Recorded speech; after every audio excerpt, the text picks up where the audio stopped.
Jujutsu Kaisen का chapter 235 release हो चुका है and it literally broke my mind, क्योंकि भाई इसी चैप्टर में डिक्लेयर हो चुका है कौन है विनर इस पूरे फाइट का। आफ्टर 10 to 12 चैप्टर्स भाई हम लोग इस बात का बेसब्री से इंतजार कर रहे थे कि कौन है द चूजन वन, क्या वो सुकुना है या गोजो। एंड यस, जो हमने सोचा था वही हुआ, Gojo is only the chosen one और इसी ने इस फाइट में अपना टाइटल जीत लिया है द स्ट्रॉन्गेस्ट का। इस चैप्टर में गोजो ने ऐसे कांड किए हैं कि भैया सुकुना के फैंस खुद जुजुत्सु काइसन के राइटिंग से परेशान हो चुके हैं। मतलब जिसको किंग ऑफ ऑल कर्सेस कहा जाता है, जिससे हर कोई डरता था, जिसने अब तक डर को महसूस भी नहीं किया था, उस बंदे को गोजो ने पहली बार in thousands of years nervous feel करवाया। तो बिना किसी टाइम वेस्ट के शुरू करते हैं इसका एक्सप्लेनेशन।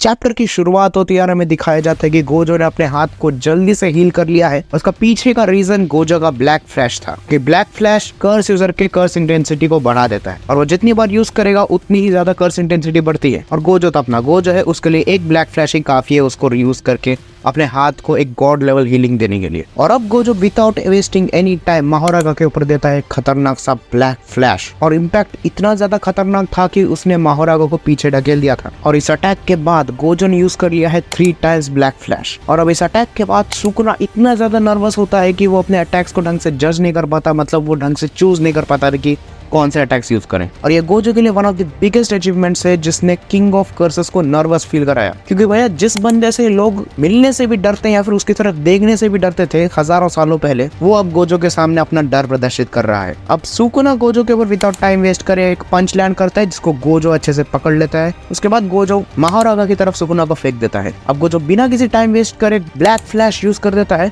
लेकिन माहोरागा ने सुकुना को हक कर लिया था और माहोरागा उसका ब्लैक फ्लैश अपने पे ले लेता है। अब माहोरागा ने 2 बार गोजो के ब्लैक फ्लैश को झेला है जो कि उसकी ड्यूरेबिलिटी की लेवल सेट करती है। लेकिन गोजो के ब्लैक फ्लैश के बाद भी ये दोनों स्टडी खड़े रहते हैं, लेकिन उस अटैक का इतना बड़ा इम्पैक्ट था कि वो दोनों दूर जाके बिल्डिंग के अंदर गिरते हैं। अब गोजो अपने न्यू अटैक को चैंट करता है और सुकुना उसको प्रेडिक्ट करने की कोशिश करता है। अब सुकुना सोचता है कि गोजो ने रिवर्सल रेड को काफी कम बार इस्तेमाल किया है, तो मोस्ट प्रोबेबली वो रिवर्सल रेड को ही यूज करेगा, जो कि सच भी निकलता है। और यहाँ पर सुकुना खुश हो रहा होता है कि भैया एक और बार रिवर्सल रेड यूज कर दे और माहोरागा उसको भी अडॉप्ट कर लेगा। लेकिन भैया गोजो तो गोजो है, वो उनके ऊपर अटैक ना करके इंस्टेड वो हवा में फायर कर देता है रिवर्सल रेड को। अब सुकुना ये समझ नहीं पाता कि उसने ऊपर क्यों मारा, लेकिन within a fraction of seconds Sukuna इतना ज्यादा डर जाता है और माहोरागा को कहता है कि उस रिवर्सल रेड को जैसे तैसे रोक लो, क्योंकि सुकुना समझ जाता है कि वो रिवर्सल रेड कहाँ फायर हो रही है। दरअसल अगिटो को मारने के बाद गोजो का ब्लू इफेक्ट अभी भी वहां पर मंडरा रहा था और गोजो का प्लान ये था कि वो रिवर्सल रेड को उस ब्लू के साथ मर्ज करके यूज करेगा हॉलो पर्पल। और पिछले चैप्टर से हमें यह भी बताया जा रहा था कि वो अब तक का सबसे स्ट्रॉन्गेस्ट हॉलो पर्पल होने वाला है, तो सुकुना बिल्कुल नहीं चाहता कि वैसा हॉलो पर्पल उसे हिट भी करे। अब माहोरागा रिवर्सल रेड के पास पहुंच जाता है, उसे डिस्ट्रॉय करने वाला होता है, लेकिन तभी गोजो आके उसे पंच मार के उसे दूर कर देता है। अब ये देख के सुकुना अपना पियर्सिंग ब्लड टेक्निक को यूज करता है ताकि वो उन 2 अटैक में से किसी को डिस्ट्रॉय कर दे, लेकिन गोजो यहाँ पर भी जल्दी आ जाता है और सुकुना के ऊपर पंच लैंड कर देता है। अब गोजो खुश, लेकिन सुकुना अधिक खुश। वो गोजो से कहता है मैंने अटैक को लॉन्च कर दिया है और वो एक लॉक ऑन अटैक था, तो सुकुना को मारने के बावजूद भी उसका कोई फायदा होने नहीं वाला। अब ये सब देख के गोजो शांत रहता है और वो अपने टेक्निक को और एनहांस करने की चांटिंग करता है, जिससे हमें पता चलता है कि उसने ब्लू को अपने चांट से इतना ज्यादा एनहांस कर दिया था कि सुकुना के अटैक का उसके ऊपर कोई इफेक्ट ही नहीं हुआ। एंड देन रिवर्सल रेड मिल जाता है लैप्स ब्लू के साथ और वहीं पर जन्म लेता है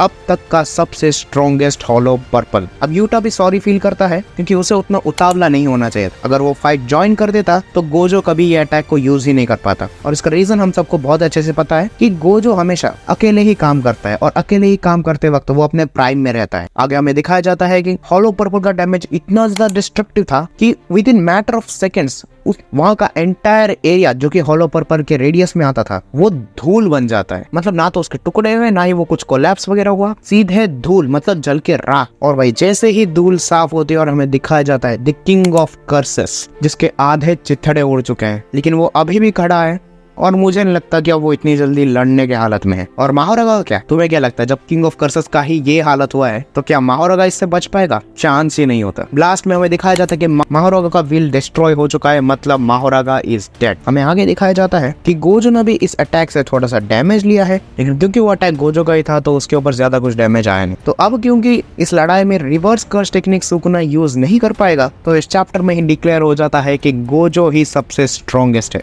और चैप्टर यहीं पर एंड हो जाता है। इस चैप्टर ने सुकुना के चिथड़ों के साथ जुजुत्सु काइसेन के फैंस के माइंड्स को भी ब्लो कर दिया है और हमें पता चल गया है कि कौन है असली chosen one. Yes, Satoru Gojo himself. और भैया इसी चैप्टर में गोजो के बहुत सारे गॉड लेवल फीट्स को दिखाया गया है, मतलब किंग ऑफ कर्सेस को नर्वस फील कराना, 1v3 against king of curses and 2 strongest shikigamis, और उन सबको फाड़ के रख देना और फिर भी हंसते रहना। वेल, मुझे नहीं लगता कि लड़ाई अभी भी खत्म हुई है, क्योंकि शायद सुकुना के पास अपना कोई ट्रम्प कार्ड हो, तो हो सकता है कि आने वाले चैप्टर्स में वो हमें दिखाया जाए। वेल, इसी वीडियो को मिला के मैं सुकुना वर्सेस गोजो की कंप्लीट फाइट को डिस्कस कर दूंगा, मतलब जब से ये फाइट स्टार्ट हुई है सारे चैप्टर्स को कवर करते हुए एक लंबी वीडियो बना दूंगा। तो बस आज के लिए इतना ही, मैं मिलता हूँ तुम सबको किसी और वीडियो में, तब तक के लिए गुड बाय।